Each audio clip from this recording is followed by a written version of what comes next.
7h30, les autorités du complexe scolaire Mavinga à Matadi sont surprises lorsque Chantal Ndonda franchit le seuil de leur établissement scolaire. Ce lundi 18 mai 2015, l'inspectrice en chimie physique vient contrôler le déroulement des cours. Dans cette classe des humanités, la mathématique est dispensée. Assise sur les bancs comme tous les élèves, Chantal Ndonda vient contrôler, former et évaluer les enseignants. Au niveau des responsables des écoles, quand nous voyons souvent, quand nous constatons un manquement auprès d'un chef d'établissement, auprès d'un enseignant par rapport à ses enseignements, et nous allons pour une deuxième fois former les enseignants. Mais qu'est-ce que nous faisons? En tant qu'inspecteur, nous avons un plan d'activité que nous élaborons au début de chaque trimestre.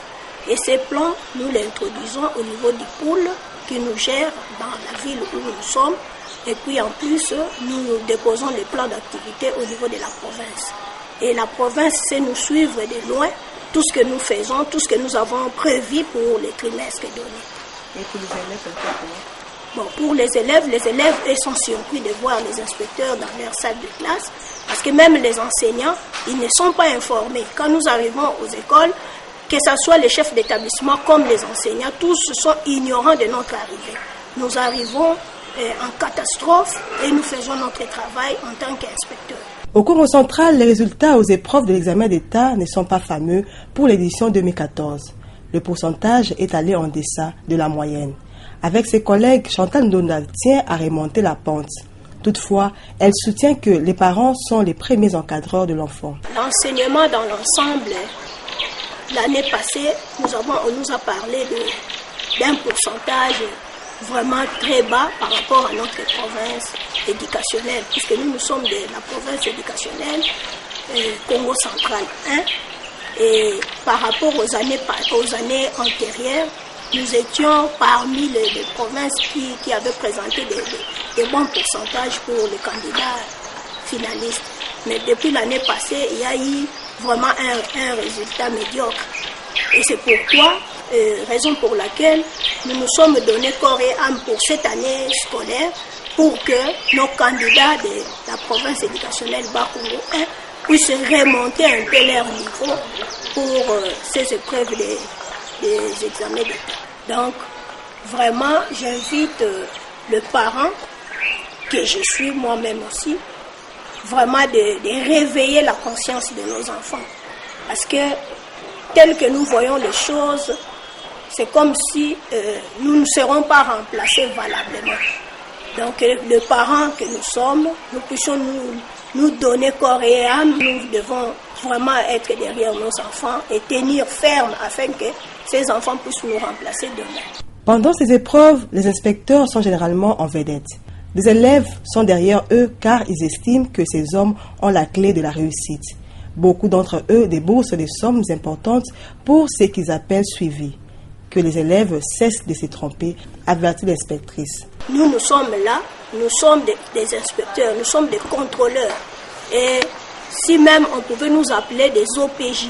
Donc un OPJ, c'est quelqu'un qui suit derrière tout ce qui est magouille, tout ce qui est fraude et tout ce qui ne va pas. C'est vraiment ce que le rôle doit jouer un inspecteur au niveau des écoles ou au niveau de l'évaluation qu'on appelle communément examen d'État. Dans chaque règle, il y a toujours des exceptions. À l'examen d'État, un inspecteur est chef de centre. Donc c'est lui qui gère les centres. Donc que ce soit le gouverneur de la province qui vous arrive au centre, c'est lui qui reçoit tous ces gens qui viennent pour visiter les centres lors des passations. Les élèves ne peuvent même pas avancer vers un inspecteur chef de centre pour parler de ces histoires-là. Donc le chef de centre est là pour organiser son centre et encadrer, que ce soit les surveillants qui viennent pour travailler, comme les apprenants aussi qui viennent passer leur examen. Il ne peut pas être corrupté. Diplômée en chimie physique, Chantal déplore le manque d'équipements adéquats dans les laboratoires de bon nombre d'écoles. Elle s'est finalement battue pour qu'aujourd'hui les élèves de sa filière aient des matériels didactiques. Un bémol, lors de ces tournées d'inspection, le constat parfois est malheureux. C'est vraiment une question capitale parce que par rapport à la chimie, en tant que coordonnatrice de cette option chimie biologie, j'ai écrit une lettre au niveau de la sous-division, précisément au chef de la sous-division, qu'on devait monter un laboratoire de chimie. Et ce laboratoire devait servir tous les candidats ou tous les apprenants de la ville de Matadi optant pour la chimie biologie. Mais par rapport à cela, comme on avait un problème de moyens, les laboratoires existent déjà, puisque dans ces laboratoires, l'école avait disposé de quelques moyens à acheter des matériels. Et c'est au lycée Vuvukieto que je venais de monter un laboratoire. Et les laboratoires existent. Et même pour la pratique professionnelle que les candidats finalistes venaient de passer il n'y a pas beaucoup de jours, nous avons quand même fait le nécessaire pour acheter quelques produits. Et ces enfants, bien qu'ils n'ont pas de laboratoire, quelques écoles au moins font manipuler avec les enfants dans des sociétés où ils ont des laboratoires. Et d'autres vont dans une école qu'on appelle Institut Minkondo. Eux aussi ont un laboratoire. Et par rapport à ça, ceux-là qui fréquentent les laboratoires avaient quand même eu le courage de manipuler le matériel et réaliser des réactions chimiques. Matadi compte 24 inspecteurs, dont Chantal Ndonda. Devenir inspecteur, c'est aussi connaître les préalables. Les inspecteurs du secondaire, où moi je suis parmi, nous sommes au nombre de 24. 24 inspecteurs, dont 5 femmes. C'est peu? Oui, c'est peu, mais c'est un problème de concours. Nous accédons à un concours. Et après le concours, celle ou celui qui réussit, c'est lui qui est opté pour devenir inspecteur. Et pourquoi il y a moins de femmes? Même si ça passe par le concours, pourquoi il y a moins de femmes? Bon, les femmes, souvent, n'aiment pas venir présenter leur examen. Donc, quand c'est un concours et qu'on demande à ce que les gens viennent, il y a de ceux-là qui viennent. Mais parfois aussi, ils échouent. C'est ce qui fait que nous puissions avoir peu de femmes. En tout cas, je demande à ce que les dames puissent se donner à participer au concours des inspecteurs pour devenir inspecteurs et elles aussi dans leur vie.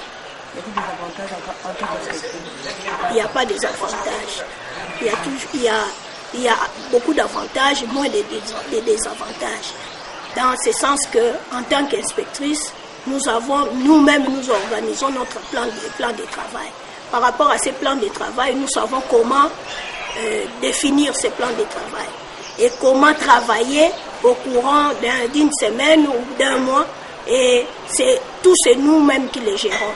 Mais quand on est dans une école quelconque, chaque jour, nous sommes là obligés d'être derrière les enseignements auprès des élèves.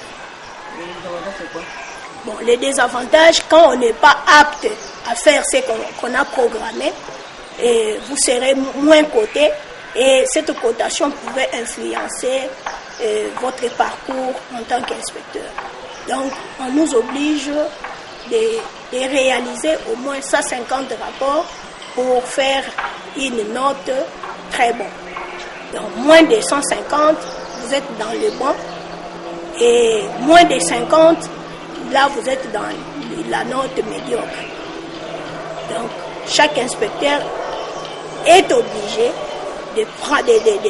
d'aller vers les écoles et travailler pour qu'il réalise au moins 150 rapports pour qu'à la fin qu'il ait une note très bonne.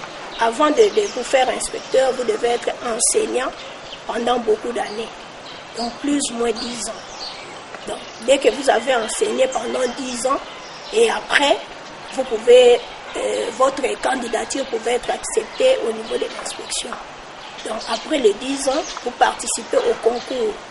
D'abord, vous introduisez des dossiers qu'on demande pour que vous puissiez participer au concours et payer les frais qu'on demande. Et par rapport à cela, vous participez à un concours et le concours se fait dans des écoles, par tout ce que vous faites comme enseignant.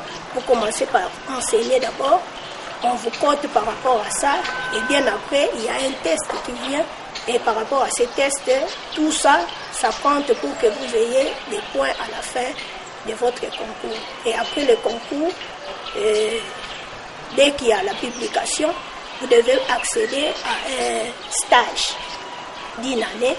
Dès que vous terminez le stage, c'est alors qu'on pourra vous confirmer comme inspecteur. Et le montant à payer, ça coûte cher sur ce point? Pour le moment, je ne sais pas combien ceux qui sont entrés maintenant ont payé, mais ce n'est pas un montant exorbitant. C'est un montant juste dérisoire. Poussée par son amour profond à l'enseignement, cette quadragénaire adhère au REPAFE, réseau provincial des associations féminines pour l'éducation au Congo central. Elle est chargée du comité de contrôle. J'ai postulé dans ces postes parce que je savais que personnellement je suis inspectrice, comme nous faisons les contrôles, et là je pouvais aussi bien faire ce travail. Donc ce que nous faisons là comme travail, nous allons contrôler les territoires, contrôler même les 2 villes que nous avons ici dans notre province du Congo central. Donc nous contrôlons, oui, ça se passe bien, nous contrôlons tout ce qu'ils ont comme immobilier, et puis ce qu'ils font ils réalisent comme activité. À la fin, nous faisons un rapport, nous déposons les rapports au niveau de la coordination provinciale. 23 décembre 2014, elle fait partie de la commission d'intégrité et médiation électorale. 4 mois plus tard, elle dépose sa démission pour retrouver ses électeurs de 2011, l'année où elle a postulé comme députée nationale à Matadi. Mais la chance ne lui a pas souri. Pour les élections à venir, elle met la barre très haut. Pourquoi ne pas devenir gouverneur de province? Je viens de démissionner parce que je me suis vue, je ne peux pas me dire incapable, mais démissionnaire auprès de mes électeurs. J'étais candidate à la députation nationale en 2011, mais mes électeurs ont décidé à ce que je ne puisse pas laisser la politique de chaise vide. Ils tiennent à ce que je puisse postuler pour que cette fois-ci, comme la fois passée, nous n'avons pas réussi, cette fois-ci, nous puissions réussir. Et ce sont eux qui m'ont poussé de regagner le parti pour pouvoir postuler. Ce n'est pas un manque à gagner, mais j'invite plutôt des dames qui sont enseignantes, qui ont fait beaucoup d'années à l'EPSP, à l'EP6, je vous en prie, pour que ces dames-là postulent prochainement dès qu'il y aura concours des inspecteurs pour qu'ils fassent leur concours. Parce que moi, depuis un certain temps, je suis restée l'unique inspectrice de chimie et j'étais obligée de contrôler les écoles par rapport à ma discipline qui est la chimie. Et déjà là, après moi, j'ai quelqu'un que moi j'ai eu aussi à former qui peut bien me remplacer et il est valable, un candidat valable qui peut bien remplacer à ma place ou bien que moi je ne serai plus avec. En tant que dame, je sais que bien avant moi, bien que femme que je suis, nous avons eu des ministres qui sont femmes et je peux devenir ministre, je peux devenir gouverneur de cette province et tout ce poste-là n'est pas seulement réservé aux hommes, mais aussi à des dames qui sont capables. Nous avons eu des femmes comme Maman Mienze, elle était vice-gouverneur. Et pourquoi pas nous autres? Donc nous tentons postuler pour qu'un jour nous devenions gouverneurs. Je deviens ministre et je sais qu'avec mes compétences, je suis apte, je pouvais bien réaliser tout ce qu'on va me demander comme travail à faire. Parlant des compétences, quels sont vos atouts pour que nous puissions vous voter comme gouverneur, pour que nous puissions vous voter comme ministre? Quels sont vos atouts? Par rapport à cela, je crois que je venais de vous relater ce que j'ai fait comme première action au niveau des écoles. J'ai fait la chimie comme je vous ai dit tout au départ là. Les laboratoires de chimie existaient depuis longtemps au lycée Vouvoukieto. Quand même moi j'étais élève là-bas, ces laboratoires existaient. Mais comme il n'y avait pas quelqu'un qui pouvait bien utiliser ces laboratoires, et par rapport à mon savoir-faire, je me suis dit non, on doit rehausser quand même, remonter ces laboratoires pour que ces enfants qui étudient au niveau secondaire connaissent ce que font les chimistes dans un laboratoire. Et par rapport à cela, ça pouvait bien leur donner aussi le goût de devenir un jour d'aller faire l'ISP et de devenir un enseignant de chimie. Et ils ont déjà appris ça au niveau du secondaire, comment manipuler les matériels, comment faire des réactions chimiques, tout ça. Et ils peuvent bien opter à faire la chimie au niveau de l'université et plus tard devenir un enseignant de chimie. Donc déjà, j'ai fait les laboratoires, j'ai redynamisé, si je pouvais utiliser les termes, les laboratoires du lycée Vuvukieto. Et en tant que femme, je suis responsable d'une association de femmes au niveau de mon quartier.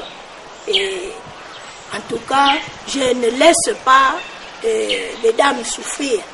Et tout ce qu'on vivait tout au départ là, problème d'eau dans mon quartier, j'avais initié un mémo, j'ai écrit et je demandais à toutes les mamans de mon quartier de signer ces mémos et ils l'ont fait. J'ai écrit aux instances supérieures, j'ai réservé copie à toutes les instances possibles et nous avons trouvé solution. C'était à l'époque de Onkusu comme vice-gouverneur et Mbachimbacha comme gouverneur et ça a réussi et c'est sur base de ce soubassement-là qui a fait que moi aujourd'hui j'étais candidate et que je sois votée parmi toutes les dames. J'étais la première dame à être votée dans la province du Bako, dans la ville de Matadi. Et si on avait opté de récupérer une dame, j'allais être cette dame-là qui devait siéger au niveau du Parlement national de Kinshasa. Une fois élu ministre, par exemple, du genre ou de l'éducation, qu'est-ce que vous pouvez faire pour les femmes, tout comme pour l'enseignement au Bako? En tout cas, en tant que mère, je serai toujours derrière les dames que nous sommes. Par rapport à cela, quand je vois les femmes, je réalise que ce sont les femmes maintenant qui laissent les lits pour aller chercher. Et ces dames-là, s'il y aura, si disponibilité il y aura, on doit monter des centres sociaux pour la formation de ces dames. Et si je l'ai dit, moi je suis de l'église de l'Armée du Salut. Chez nous, à l'Armée du Salut, nous avons une structure de dames qu'on appelle les ligues du foyer. Et dans notre foyer, où je prends part, nous avons nos pasteurs qui apprennent, lors de leur formation, ils apprennent des réalisations des dames. Ils apprennent le tricotage, ils apprennent des recettes, ils font beaucoup de choses. Et par rapport à leur formation, dès qu'ils terminent, une fois placés dans une église que nous appelons communément un poste, tout cela se fait. Donc ils viennent apprendre, qu'elles viennent plutôt apprendre les mamans comment réaliser, comment avoir des unités de production. Ils font aussi des produits pour le nettoyage de maisons et tout ça nous apprenons. Moi en tant que maman, je l'ai appris dans mon église et il m'arrive de fabriquer et une fois pour fabriquer, je le vends, je gagne mon argent. Et par rapport à ça, on pouvait soit dans mon église de l'Armée du Salut organiser quelque chose dans ce sens-là pour appeler toutes les dames de venir apprendre. Et là, on n'oblige pas seulement aux salitistes, mais nous appelons toutes les dames qu'ils viennent apprendre et participer à cette activité des dames. Ils ne participent pas en tant que salitistes. S'ils trouvent qu'ils veulent postuler ou demeurer à l'église de l'Armée du Salut, ils restent. Mais s'ils trouvent qu'ils ont leurs églises et qu'ils devaient rentrer, ils n'ont qu'à rentrer. Et là, on n'oblige personne de demeurer à l'église de l'Armée du Salut. Mais l'apprentissage, on demande à toute dame de venir apprendre. Et en tant que ministre, je sais que des réalisations pareilles se font chez moi à l'église. Je peux bien initier une activité comme telle pour demander aux dames de venir apprendre pour pouvoir gagner leur dû dans leur maison au lieu d'abandonner les enfants eux-mêmes aller chercher la vie pendant que ces enfants n'ont pas cherché à ce qu'ils soient nés.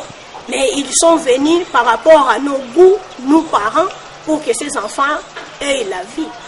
Et c'est pourquoi nous devons laisser les enfants faire ce qui les dépend, qui viennent à leur charge, au lieu de prendre la charge des parents que nous sommes et les donner auprès de ces enfants pour qu'ils les fassent. Vous avez dit que vous souhaitez devenir aussi gouverneur, si l'occasion s'est présentée. Oui. Apparemment, c'est facile à dire. Je me dis, est-ce que vous êtes capable d'affronter les pressions politiques? Affronter les pressions politiques. Mais les pressions, en tant qu'hommes, ça ne peut pas manquer. Et nous vivons ça déjà. Dans nos familles, nous vivons des oppressions. Et sur cela, je ne vois pas pourquoi je ne saurais pas affronter toutes ces oppressions. En tant que femme, je suis capable d'affronter. Et quand ça arrive, je sais comment m'en sortir. Moi, je suis une femme chrétienne. Et je prie. Je sais que ce Dieu que je prie ne pouvait pas me laisser évoluer et avoir des responsabilités. Et puis, il m'abandonne. Je serai toujours derrière ce Dieu-là. Si j'ai échoué, je ne peux pas dire que c'est parce que je n'avais pas de moyens. J'ai quand même, ensemble avec mon mari et mes frères, ils étaient derrière moi. On a quand même mis des moyens pour pouvoir postuler, mais peut-être les moyens qui n'étaient pas significatifs. Et si vraiment qu'en tant que femme, comme nous voulons postuler, nous devons avoir de l'argent. Ce qui a fait que je puisse échouer, je n'ai pas parcouru toute la ville de Matadi.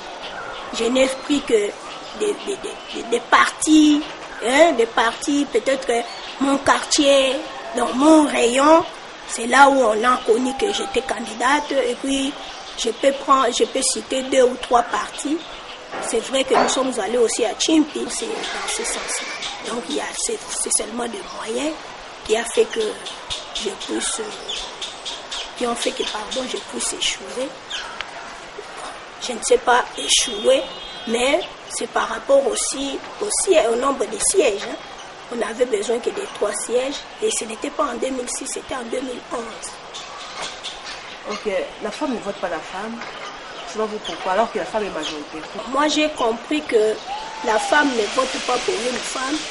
C'est vraiment un problème de jalousie. C'est seulement un problème de jalousie. Il n'y a pas un autre problème. Nous vivons dans un milieu dans nos milieux respectifs. Et c'est chaque jour qu'on vous voit sortir. En tant que femme, vous sortez. Aujourd'hui, on vous voit sortir d'une manière, demain d'une autre manière. Et pendant que les autres dames de votre milieu sortent de leur manière aussi, vous ne faites même pas attention à tout ça. Mais allez-y comprendre, ils sont là en train de veiller et de contrôler ce que vous êtes en tant que dame. Moi, pendant les élections, il y a des gens qui m'ont dit que t'es voté, nous on va te voter, toi d'ailleurs tu es déjà bien. Te voter encore pour que tu deviennes encore mieux que ce que tu es. Alors j'ai réalisé que ces dires-là n'étaient des paroles qui étaient jalouses vis-à-vis d'une femme que je suis. Née le 3 février 1968 à Matadi, Chantal est 3e d'une famille de 8 enfants. Elle fait ses études primaires à Kiamvu, ses humanités au lycée Vuvukieto. Quelques années après, ses parents l'inscrivent à l'internat au lycée Lamba à Kimpese, à 145 km de Matadi. Elle détient un diplôme de graduat en chimie physique à l'Institut supérieur pédagogique de Mbanzangungu. Chantal envisageait autre profession qu'inspecteur. Bon, moi, je n'appelle pas ça un hasard, parce que le parcours de tout un chacun ne dépend pas de lui-même, mais ça dépend de Dieu. Moi, j'ai pensé dans ma vie, quand j'étudiais, comme je n'avais pas de choix à faire, j'ai pensé faire la pharmacie. Mais curieusement, du secondaire, je suis allée à l'ISP Mbanzangungu. C'est là où je me suis dit, comme j'ai fait la chimie-biologie au niveau des humanités, je pouvais bien accéder à faire la chimie. Et ayant fait la chimie physique, quand je terminais à l'ISP, je suis rentrée à Matadi j'ai postulé à la Midema. Et là, j'ai fait un stage de 6 mois. Après, là, comme je n'ai pas trouvé d'engagement là-bas, j'étais obligée d'aller là où je suivis une formation, d'aller enseigner. Et aujourd'hui, je suis devenue ce que je suis. Et je sais que ce parcours-là ne dépend pas de moi. Puisque ce que moi, personnellement, j'ai pensé, ce n'est pas ce qui se réalise. Ce qui se réalise, c'est autre chose. Chantal, l'une des rares femmes disponibles et ponctuelles. Mon secret, c'est d'abord la disponibilité. Quand on me demande quelque chose, en tout cas, je le fais par amour. En tout cas, j'aime rendre service à quiconque veut avoir un service, veut avoir ma disponibilité. Donc, c'est pourquoi je suis disponible, pas seulement à vous, mais partout, même à Dieu. Donc, quand on me demande d'être là à temps, pour mon église, je le fais sans discussion. Et c'est par ça, d'ailleurs, par cette disponibilité, j'ai beaucoup de grâces que j'ai obtenues de la part de Dieu. Chantal s'est convertie au christianisme après une circonstance malheureuse. Devenue membre de l'armée du salut, elle assume aujourd'hui les fonctions de coordonnatrice divisionnaire des mamans de la division du Bas-Fleuve. Mariée, Chantal Ndonda est mère de 5 enfants, à qui elle lègue les études comme héritage. Tout ce que je peux gagner, je le dispose pour les études de mes enfants. Moi et de mon papa, j'ai hérité les études. Donc si aujourd'hui je suis ce que je suis, c'est grâce à ce que mon papa me disait. Il m'a toujours dit que moi je ne peux pas vous laisser de maison, mais ce que je mets à votre disposition, ce sont des études. Celui qui est capable d'étudier et de faire des études plus loin, il n'a qu'à disposer de son temps. Et c'est vraiment un bon témoignage que j'ai acquis de mes parents. Et c'est ce que moi aussi, de mon côté, à moins que j'ai de l'argent, parce que mon papa fut chef du personnel de la Beltexco. Il avait l'argent, bien sûr, mais en tout cas, personnellement, je n'ai pas voulu compter à tout ce qui était bien matériel. Puisqu'avec les études, qui pouvait vous ôter tout ce que vous avez acquis comme connaissance? Personne. Mais si on vous laisse les biens matériels, ces biens matériels pouvaient bien être ravis. Et si on vous les ravit, ça peut encore vous causer du tort si vous étiez matérialiste. Mais quand vous avez étudié, vous êtes devenu docteur, licencié, je ne sais pas, gradué, qui pouvait vous ôter cette intelligence? Personne. C'est dans ce sens-là, moi personnellement, tout ce que je gagne, je les mets au profit des études de mes enfants. Et j'aime que mes enfants puissent étudier dans de très bonnes conditions. Merci beaucoup, Benita. Que Dieu vous bénisse. Amen.